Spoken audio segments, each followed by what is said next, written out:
माननीय अखिलेश यादव जी।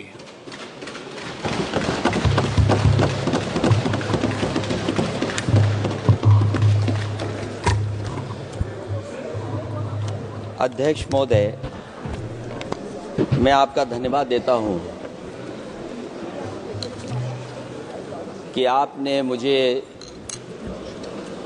महामहिम राष्ट्रपति जी के अभिभाषण पे बोलने का मुझे समय दिया है। अध्यक्ष जी, मैं सबसे पहले आपका अभिनंदन एवं अभिवादन करते हुए आग्रह करना चाहूँगा कि मुझे बोलने के लिए जो समय दिया है, मैं उसमें से 2 मिनट का समय महाकुंभ हादसे का शिकार लोगों की आत्मा की शांति के लिए खड़े होकर के मौन रखना चाहूँगा। अगर किसी अन्य को भी सच्चे मन से मृतकों के प्रति सच्चा भाव है तो वो भी हमारे सांसदों के साथ खड़ा होकर के ये मौन श्रद्धांजलि अर्पित कर सकता है। ये माननीय सदस्य अध्यक्ष महोदय, अगली लाइन अध्यक्ष महोदय, ये विषय अध्यक्ष महोदय, आप सीनियर लीडर हैं। अध्यक्ष महोदय, ये अधिकार आपका है। कभी नहीं रही। ये मैंने विषय मेंशन करते हुए भरोसा है इस विषय पर मौन कर दिया था, इसलिए अध्यक्ष का अधिकार है। हाँ, मैं वही अध्यक्ष महोदय, ये जो बात मैं शुरू कर रहा हूं, जहां मैंने मौन 2 मिनट के लिए श्रद्धांजलि की बात की है, ये अधिकार मेरा नहीं है अध्यक्ष महोदय, ये अधिकार आपका है। मुझे पूरा भरोसा है आप पर कि जब अभिभाषण की चर्चा खत्म हो रही होगी उस समय 2 मिनट का मौन श्रद्धांजलि जरूर दी जाए जो श्रद्धालुओं की जान गई है। नहीं अध्यक्ष महोदय, नहीं अभी 1 मिनट दें, आप लोग कुछ मत बोलो। नहीं कुछ नहीं। अध्यक्ष महोदय, अभी तो अध्यक्ष महोदय मैंने बात शुरू नहीं की है, और जिन लोगों को तकलीफ है और जिनको दुख होना चाहिए उनके बारे में मैं, हालांकि वो बात मैं बाद में कहना चाहता था महाकुंभ के बारे में, लेकिन अध्यक्ष महोदय क्योंकि बहुत सारे माननीय सदस्य ये सुन नहीं सकते हैं, इसलिए मैं बात वहीं से शुरू करता हूं। आप देश के परम अभिभावक होने के नाते हमारा आपसे अनुरोध है कि जहां सरकार बजट के आंकड़े लगातार दे रही है, और जब मैंने अभिभाषण पढ़ा अध्यक्ष महोदय, बहुत सारे आंकड़े सरकार ने दिए हैं। आंकड़े देने से पहले महाकुंभ में मरने वालों के आंकड़े भी दे दें। महाकुंभ की व्यवस्था के बारे में स्पष्टीकरण देने के लिए मेरी मांग अध्यक्ष महोदय, सर्वदलीय बैठक बुलाई जानी चाहिए। महाकुंभ आपदा प्रबंधन व खोया पाया केंद्र की जिम्मेदारी सेना को दी जाए। महाकुंभ हादसे के शिकार लोगों की मृत्यु, घायलों का इलाज, दवाइयों, डॉक्टर, भोजन पानी, परिवहन की उपलब्धता का आंकड़ा संसद में पेश किया जाए।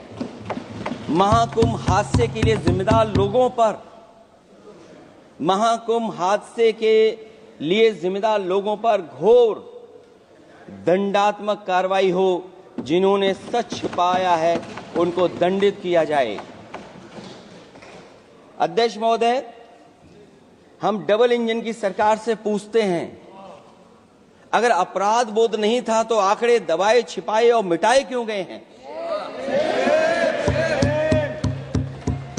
सच छिपाना और मिटाना भी तो अपराध है। इसका दंड कौन भुगतेगा अध्यक्ष महोदय? जहां इंतजाम होना चाहिए था वहां प्रचार हो रहा था। एक धार्मिक समागम में डबल इंजन का राजनीतिक प्रचार अशोभनीय है, निंदनीय है। इतने बड़े हादसे के बाद कम से कम अब तो वो होर्डिंग उतरवा देना चाहिए। अध्यक्ष महोदय, महाकुंभ की जो तैयारी हुई, जो हम लोगों ने जाना वहां पर, महाकुंभ न केवल 144 साल के लिए ये कहा गया, बल्कि ये भी कहा गया कि पहली बार धरती पर इस तरह का डिजिटल और जो आधुनिक चीजें हैं, टेक्नोलॉजी, उसका इस्तेमाल कर करके महाकुंभ होने जा रहा है। सीसीटीवी, ड्रोन, लाइव स्ट्रीमिंग के आधार पर जिनका दावा था कि वो डिजिटल कुंभ करा रहे हैं, वो मृतकों की डिजिट नहीं दे पा रहे हैं। एक तरफ तो जो लोग डिजिटल डिजिटल डिजिटल अध्यक्ष महोदय कहने को थकते नहीं हैं, लेकिन जब कुंभ में इतना बड़ा हादसा हो गया है तो यही सरकार डिजिट नहीं दे पा रही है। हमारे अपने लोग मारे गए हैं, जिसमें परिवार का हर रिश्ता दिवंगत हुआ है। किसी की माता, किसी के पिता, किसी की बहू, किसी की बेटी, किसी का भाई बहन, चाचा चाची। बच्चों के आंकड़े तो अभी तक नदारद हैं। खोया पाया केंद्र ही लोगों को तो नहीं मिल रहा है, जो खोया पाया केंद्र था उसको भी लोग पा नहीं पा रहे, ढूंढ नहीं पा रहे। अध्यक्ष महोदय, कुंभ कोई पहली बार नहीं हो रहा है। कुंभ का आयोजन सदियों से होता आया है। हमारे पौराणिक और हमारे इतिहास के दस्तावेज ये बताते हैं कि समय समय पे जो भी सरकारें रही होंगी, जिसका भी राज रहा होगा अध्यक्ष महोदय, उसने महाकुंभ या इस तरह के कुंभ का आयोजन किया है। एक तरफ तो वो कि जो 144 साल बाद महाकुंभ होने जा रहा है, उसका इतना प्रचार किया। और मैंने तो कई टीवी इंटरव्यूज में, कई समाचार चैनलों पर यह बात सुनने में आई और सुनते रहे हम लोग कि सरकार ने 100 करोड़ लोगों के आने का इंतजाम किया है। और अगर 100 करोड़, अध्यक्ष महोदय, अगर ये बात गलत है तो मैं रिजाइन आपको देना चाहता हूं। अगर अध्यक्ष महोदय, ये माननीय सदस्य लोग अगर ये नहीं सुन पा रहे हैं तो मैं इनको एक एक को, आप नहीं गए स्नान करने, आप स्नान करने नहीं गए, इसीलिए इस तरह की भाषा का इस्तेमाल कर रहे हैं। अध्यक्ष महोदय, ये कहा गया कि 144 वर्ष के बाद ये हो रहा है। जहां तक मेरी समझ और जानकारी कहती है, जो एस्ट्रोनॉमी और एस्ट्रो चीजों को समझते होंगे वो ये स्वीकार करते होंगे, जो भी कुंभ होता होगा वो 144 वर्ष के बाद ही होता होगा। लेकिन ये कहा गया कि नक्षत्र ऐसे हैं, तो मैं अध्यक्ष महोदय सरकार से कहना चाहता हूं कि सतयुग से लेकर के कलयुग तक ये सनातन परंपरा रही है कि संत महात्मा साधु समाज मुहूर्त के हिसाब से शाही स्नान करते हैं। उसमें नक्षत्रों के हिसाब से जो सहयोग बनता है वही शाही स्नान का मुहूर्त होता है। लेकिन भाजपा के राज में ये सनातन परंपरा टूट गई। पहले सरकार ने संत समाज को शाही स्नान रद्द करने का आदेश दिया, जिससे अनादिकाल की सनातन परंपरा टूटी। और फिर जब देश भर में ये बात उठी, तो उन्होंने हाथ से को छिपाकर फिर से आदेश दिया कि अखाड़े शाही स्नान करने जाएं। इससे सरकार ने पावन मुहूर्त के स्थान पर अपने मनमाने समय पर स्नान कराने का आदेश दिया। बात उस दिन या तिथि की नहीं होती है, बल्कि निश्चित मुहूर्त काल की होती है। ये सनातन परंपरा तोड़कर इन लोगों ने अच्छा नहीं किया। और ये क्या परंपरा टूटी है कि नहीं टूटी है, मैं समझता हूं अध्यक्ष महोदय मुझसे बेहतर सामने वाले ज्यादा जानते होंगे इसके बारे में। और जो लोग, अध्यक्ष महोदय, जो हम लोगों ने देखा वहां पर लोग पुण्य कमाने आए थे और अपनों के शव लेकर के गए हैं। चमत्कारी करिश्मा तो ये हुआ है, श्रद्धालुओं के शव मिल गए थे, पर सरकार स्नान करने वाले मरने वालों की बात स्वीकार नहीं कर रही थी। और इससे ऊपर ये बात जो वहां पर और हुई, अध्यक्ष महोदय, जब ये जानकारी हो गई कि कुछ लोगों की जान चली गई, लाशें हैं जो मोर्चरी में पड़ी हैं, अस्पताल में पड़ी हैं, उसके बाद सोचिए सरकार क्या कर रही है। अपने सरकारी हेलीकॉप्टर में फूड भर करके फूलों को डालने का काम किया। सोचिए, ये हमारी कहां की सनातनी परंपरा है। मैं जानना चाहूंगा सदन के माध्यम से हमारे माननीय सदस्य बताएं कि जहां लाशें पड़ी रही हों, न जाने कितनी चप्पलें पड़ी थीं, न जाने कितनी चप्पलें पड़ी थीं, न जाने कितने कपड़े पड़े थे, महिलाओं की साड़ियां थी, कपड़े थे, लेकिन उनको कैसे उठाया गया? उन सबको उठाया गया जेसीबी मशीन से, ट्रैक्टर की ट्रॉली से। उनसे उठा करके कहां फेंका कोई नहीं जानता, लेकिन जब उनको लगा कि वहां से बदबू आ रही है तो यही सरकार के लोग छिपाने लगे हैं। यही आपका महाकुंभ का आयोजन था, और हर बात को छिपाने के लिए न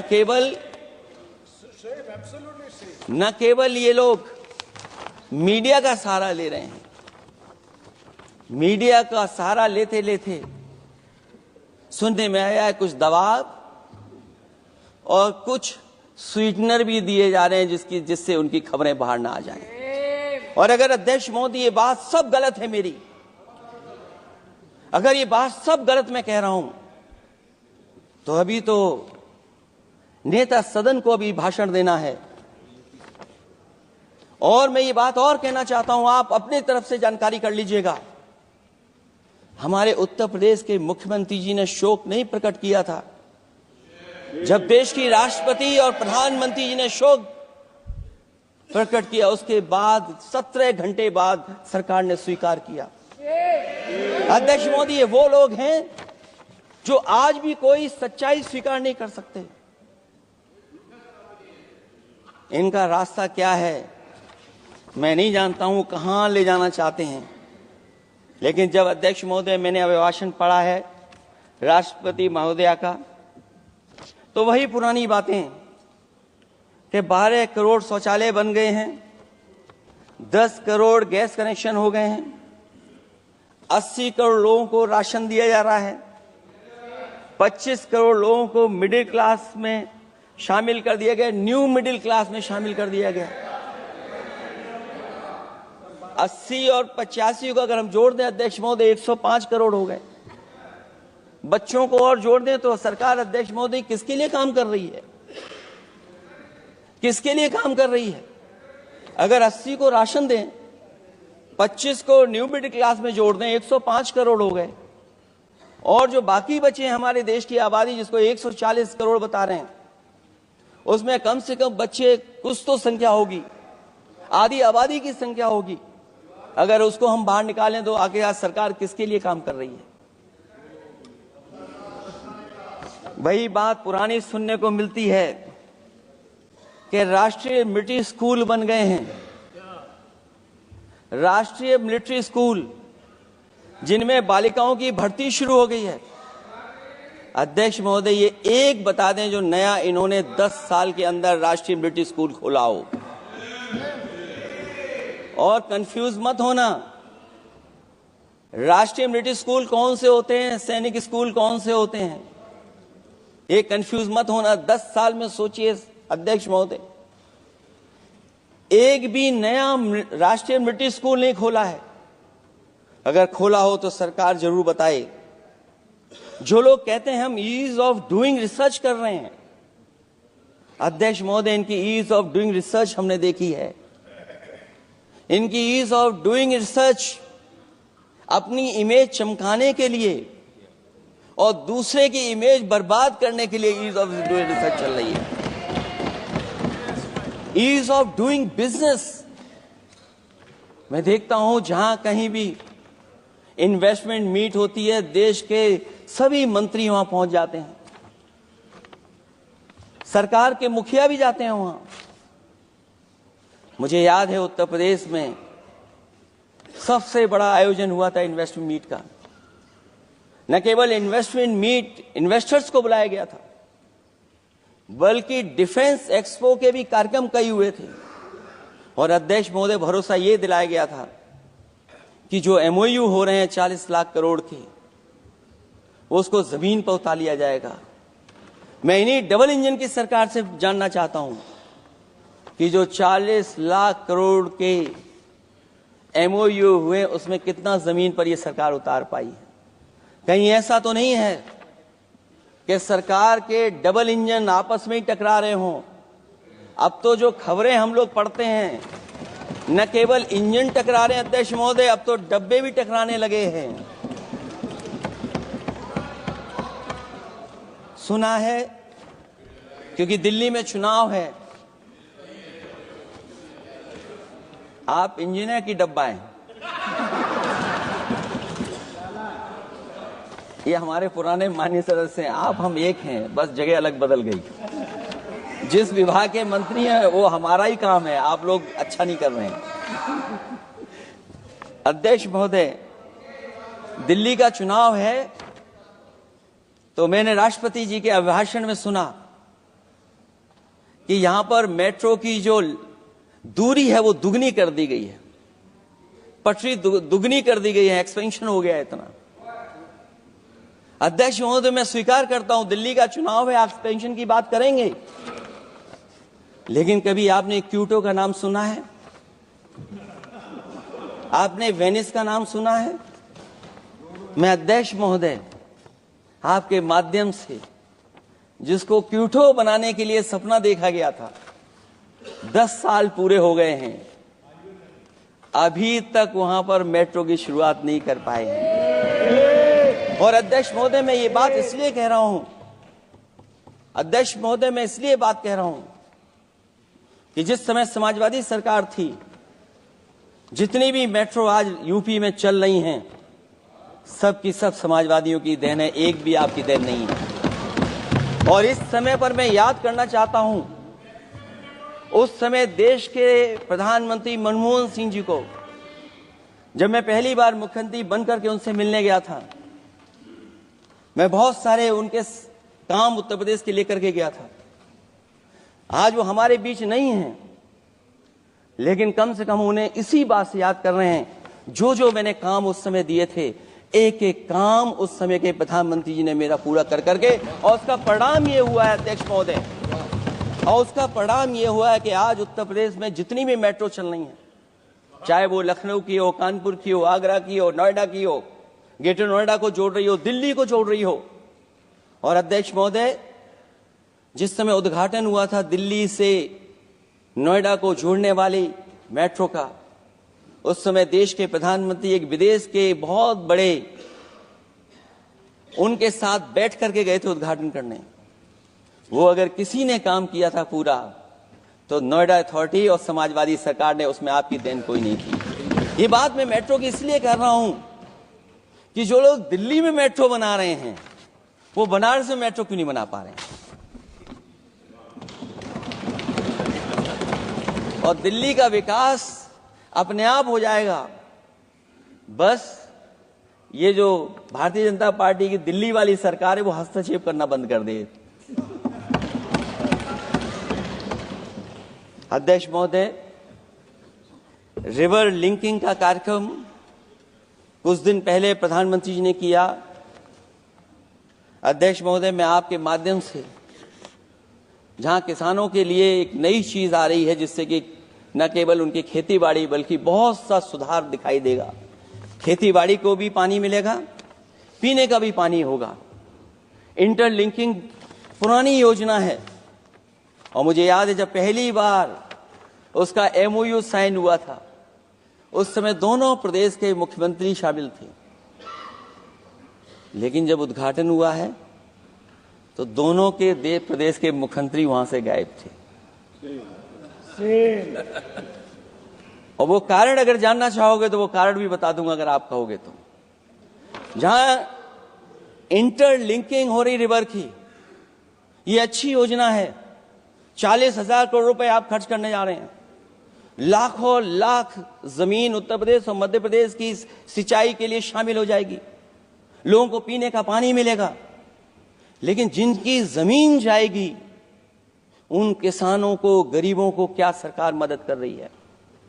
लैंड एक्विजिशन मैंने भी की एक समय पर, और मुझे याद है अध्यक्ष महोदय, जब मैंने लैंड एक्विजिशन किया था, उसमें भारत का ये लैंड एक्विजिशन एक्ट नहीं आया था। मैंने किसानों से बातचीत की थी, और किसानों से समझाया कि ये योजना से, परियोजना से क्या लाभ होने जा रहा है। वहां के किसान तैयार हो गए और उसका परिणाम ये था कि 21 महीने में देश का सबसे बेहतरीन एक्सप्रेसवे और जमीन एक्वायर कर करके हम लोगों ने बना करके दिखा दिया। और जब उद्घाटन हुआ था तो उसमें भारतीय वायुसेना के विमान सुखोई और मिराज को उतार करके हम लोगों ने उद्घाटन किया था उसका। ये बात मैं इसलिए बता रहा हूं, जिस हाईवे पर देश के प्रधानमंत्री उतरे थे और उद्घाटन के बाद प्रधानमंत्री जी के पीछे पीछे कोई चल करके आया था, वो हाईवे भी अगर किसी ने डिजाइन किया था तो समाजवादी सरकार का डिजाइन था, वो भारतीय जनता पार्टी का डिजाइन नहीं था। और अगर इनका डिजाइन होता तो उत्तर प्रदेश में कोई नया हाईवे ऐसा बना करके दिखाएं जिससे हवाई जहाज उतर जाए। नहीं तो मैं मानूंगा कि आप जो कह रहे हैं कि आधुनिक इंफ्रास्ट्रक्चर बनाना चाहते हैं, आपकी परिभाषा क्या है आधुनिक इंफ्रास्ट्रक्चर की? और ये बात में जो इतनी घुमा फिरा के कह रहा हूं, वो बात में लौट करके उसी पे जा रहा हूं। अध्यक्ष महोदय, अगर 40,000 करोड़ की योजना बनी है रिवर इंटरलिंकिंग की, तो जिन किसानों की, जिन गरीबों की जमीन जा रही है, उन किसानों को आप सही तरीके से मुआवजा, मदद उनकी क्यों नहीं कर रहे हो आप? अध्यक्ष महोदय, मैं इस अभिभाषण के माध्यम से जब सदन में जवाब आए तो उन किसानों की मदद होनी चाहिए। वो किसानों के पास कुछ नहीं है। उसके बाद आपका जो पैकेज है, आपका पैकेज पता नहीं क्यों कंजूस बनाता है कोई, आपका पैकेज कंजूस बनाता है कोई। कम से कम आपका दिल बड़ा होना चाहिए, और इतना बड़ा दिल हो कि किसान खुशहाली के रास्ते बजाए। आपने किसानों की आय दोगुनी नहीं की, आप आय दोगुनी नहीं कर पाए हैं। कम से कम उन्हें वो मदद करने का काम करें। इसमें अध्यक्ष महोदय, मैं राष्ट्रपति जी के अभिभाषण पर पढ़ रहा था कि सोलर को लेकर के और रूफटॉप सोलर एनर्जी को, स्कीम को लेकर के बहुत बड़ी योजना और कई हजार करोड़ रुपए सरकार खर्च कर रही है। मुझे याद है जब देश के राष्ट्रपति कलाम साहब थे, उन्होंने एक प्रेजेंटेशन किया था सरकार के सामने, और प्रेजेंटेशन के बाद मैंने उनसे निवेदन किया कि अगर ये योजना मैं कर दूं तो आप क्या उद्घाटन करने आएंगे? उन्होंने कहा कि अगर ये आप कार्य योजना लागू कर देंगे तो उद्घाटन करने भी मैं आऊंगा। अध्यक्ष महोदय, उस दिन आंधी तूफान था, टेंट बिल्कुल उड़ गया था, इतना शायद पानी और बिजली का चमकना इतना था कि मैंने खुद रिक्वेस्ट की थी उनसे कि आप मत आइए, फिर कभी हम लोग कार्यक्रम कर लेंगे। लेकिन वो कार्यक्रम में आए, उन्होंने उद्घाटन किया। और अध्यक्ष महोदय, जो लोग कह रहे हैं 40,000 करोड़ की रूफटॉप स्कीम लाए सोलर की, जो मिनी ग्रिड बना करके पूरे के पूरे गांव को हम लोगों ने फ्री बिजली दी थी। फ्री बिजली उनको मिलती थी 24 घंटे, उनकी चक्की चलती थी, उनका सिंचाई का पानी का इंतजाम होता था। जब तक समाजवादी सरकार रही तब तक वो योजना चलती रही, और जैसे ही समाजवादी सरकार गई, इन्हीं के लोगों ने उसका मेंटेनेंस रोक दिया। न केवल उस गांव का जिसका राष्ट्रपति रहे उन्होंने उद्घाटन किया, बल्कि और जितनी भी सोलर की स्कीम चल रही थी, लोहिया आवास में जहां सोलर स्कीम के माध्यम से हम लोग गरीब को सोलर पैनल के माध्यम से उनको बिजली दे रहे थे, फ्री बिजली, उन सब योजनाओं को इन्होंने बंद करने का काम किया है। सोचिए, ये वो लोग हैं जो इंफ्रास्ट्रक्चर बनाना चाहते हैं। अध्यक्ष महोदय, चीन के सवाल को लेकर के कांग्रेस पार्टी के भी कुछ विचार हैं, हमारे भारतीय जनता पार्टी के लोगों के भी विचार हैं। सच्चाई ये सदन और ये देश भी जानता है, एक समय पर हम लोगों ने बहुत लाखों लाख किलोमीटर की जमीन, लाखों लाख एकड़ की जमीन हम लोगों ने खोई, और अब उसी रास्ते पर भारतीय जनता पार्टी चल रही है। अध्यक्ष महोदय, सवाल यह है, जमीन खोने के साथ साथ भारतीय जनता पार्टी स्वीकार नहीं कर रही है कि जमीन चीन ने कब्जा की है। और ये बात अगर हम लोग कह रहे हैं तो जो अखबारों में खबरें निकलती हैं, टीवी पे कभी कभी खबरें आती हैं, अध्यक्ष महोदय, सरकार को कहिए कि ऐसे चैनल, ऐसे अखबारों पे एफआईआर लिखा करके उन्हें जेल भेज दो, क्योंकि कुंभ की जो खबर चलाना चाहते थे, कुंभ की जो खबर देना चाहते थे, उन कुछ साथियों पे आपने एफआईआर लिखा दी है। अगर कुंभ पर सच्ची खबर दिखाने वालों पे आप एफआईआर लिखा सकते हैं, तो फिर चीन की खबर, जो खबर चला रहे हैं, उस पर भी आपको एफआईआर लिखानी चाहिए। दूसरा, हमारा एक जाति जनगणना का मसला बहुत पुराना है, ये कोई नया नहीं है। आरक्षण के सवाल पर इस देश में दक्षिण भारत से लेकर के उत्तर भारत में और देश में जगह जगह पर बहुत सारे नेता ऐसे रहे जो आज हमारे बीच नहीं हैं, जिनकी वजह से हम आज उस आंदोलन को आगे ले जा रहे हैं। बाबा साहब भीमराव अम्बेडकर जी का जो संविधान है, उसके तहत जो हमें हक अधिकार मिले हैं, आरक्षण की व्यवस्था है, उस व्यवस्था को और मजबूत बनाने के लिए जाति जनगणना होना चाहिए। उसके पक्ष में अब तो कांग्रेस पार्टी भी है। एक समय था जब कांग्रेस पार्टी उस पक्ष में नहीं थी।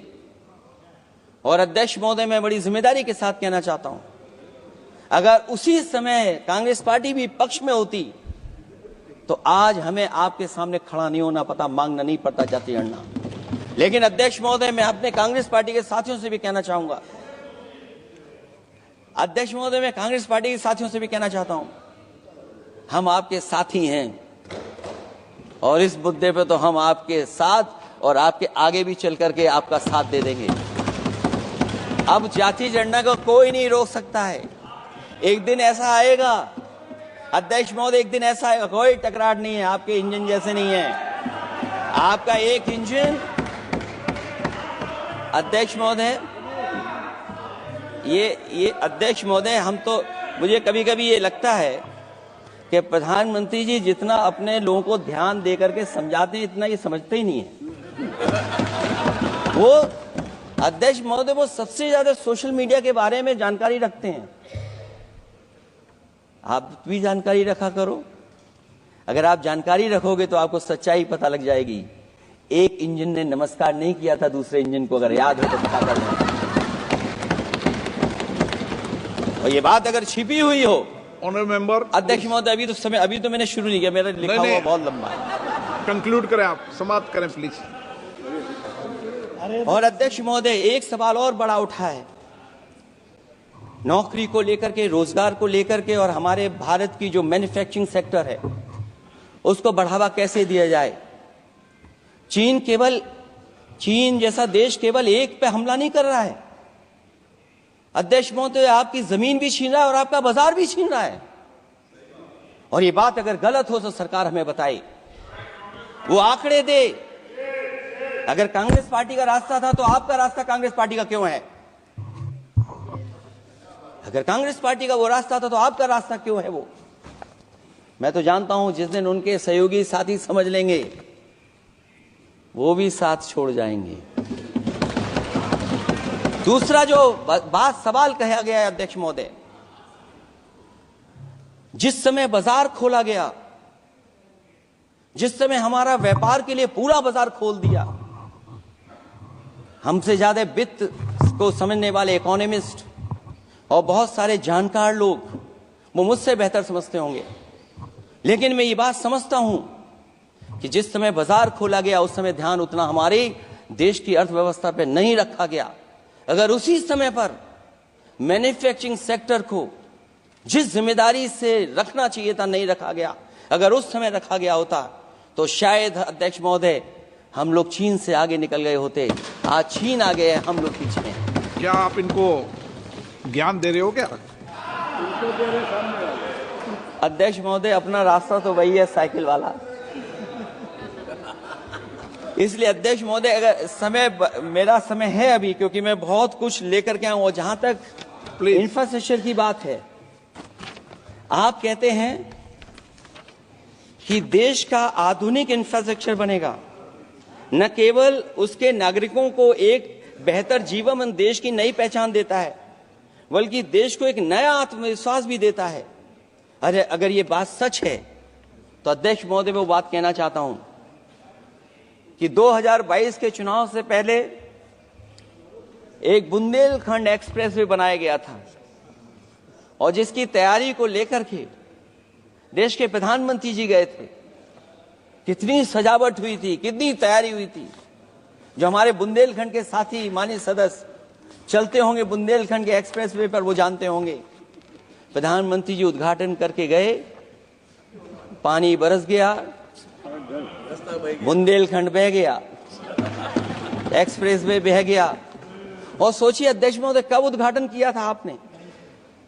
22 में, और आज भी मेंटेनेंस चल रहा है उसमें। 22 के बाद से आज तक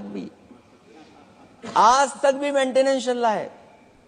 और कहीं अगर आपने जो गाड़ियां बाजार में ला दी हैं, जो बाजार में आजकल अध्यक्ष महोदय जो गाड़ियां आ गई हैं, अगर वो कहीं अपनी रफ्तार से चलेंगी तो या तो पेट दर्द होगा या कमर का दर्द होगा, दोनों में से एक के लिए तो इलाज जाना ही पड़ेगा। और वो कितने हजार करोड़ का बना? 14,000 करोड़ का। इसी तरह गोरखपुर लिंक एक्सप्रेसवे यूपी में 91 किलोमीटर, जो हमारे रोड की जानकारी रखते होंगे, एनएचआई की जानकारी रखते होंगे, वो जानते होंगे कि गोरखपुर लिंक जो 2022 में शुरू हो जाना चाहिए था, वो अभी तक शुरू नहीं हो पाया। वो 91 किलोमीटर का 7,283 करोड़ का बन रहा है।